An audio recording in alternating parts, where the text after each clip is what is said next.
Earlier this month, Ontario, Canada's economic engine, made a move that sent shockwaves through international finance.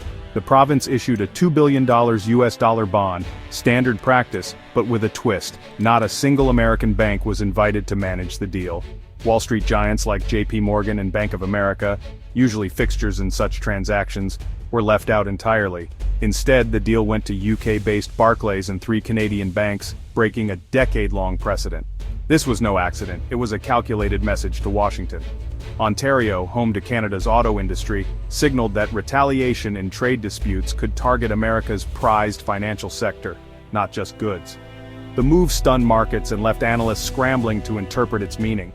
Ontario officials cited competitive bidding, but the political undertones were unmistakable. The world of high finance had just become the new front line in a simmering Canada-US trade conflict. News of Ontario's bond snub hit Washington like a thunderclap.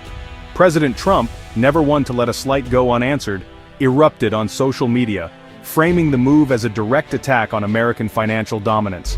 He accused Canada of freezing out US businesses and threatened swift retaliation. The dispute, once a quiet financial maneuver, exploded into a public spectacle.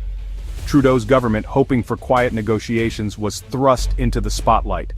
Wall Street, caught in the crossfire, faced uncertainty as the threat of a broader trade war loomed. Financial markets, craving stability, grew jittery. The message was clear. Canada had challenged Wall Street, and the White House was ready to respond. The real spark behind Ontario's move lies in the electric vehicle revolution.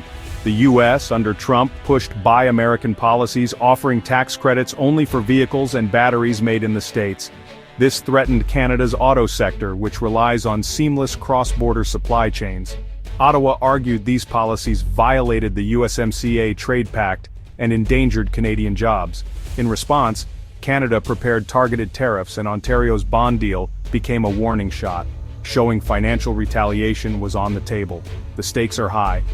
Both economies depend on the auto industry, and escalation could hurt both sides. Ontario gambled that financial pain for US banks might push Washington to reconsider. The message: economic pain doesn't respect borders. Amid the uproar, facts blurred. Trump's claims of a Canadian ban on US banks were false. Ontario's move was a one-off, not a policy. American banks remain deeply involved in Canada, holding over $100 billion in assets and playing key roles in lending and investment. Canada's strict banking rules apply to all foreign firms, not just Americans. Similarly, Canada is a top buyer of US farm goods, despite ongoing dairy disputes. The Ontario bond deal wasn't an economic blockade, but a targeted tactic in a specific trade fight. The broader economic relationship remains strong and deeply interconnected. This was not a breakdown, but a strategic move in a high-stakes negotiation. The real story: two allies using new tools to gain leverage, not severing ties. Ontario's bold move has pushed US-Canada relations to a crossroads. If the US sticks to its protectionist EV policies, Canada is ready with retaliatory tariffs, risking a damaging cycle of escalation. Other provinces may follow Ontario's lead, further squeezing Wall Street's access to Canadian deals. The federal government faces pressure to join the financial pushback, but diplomatic channels remain open. A compromise, like exempting Canada from US EV rules, could diffuse tensions and protect both economies. This episode is a stark reminder: deep integration doesn't make the relationship immune to political shocks. Ontario's financial gambit was high risk, high reward. The coming months will determine whether this sparks a trade war or a new era of cooperation.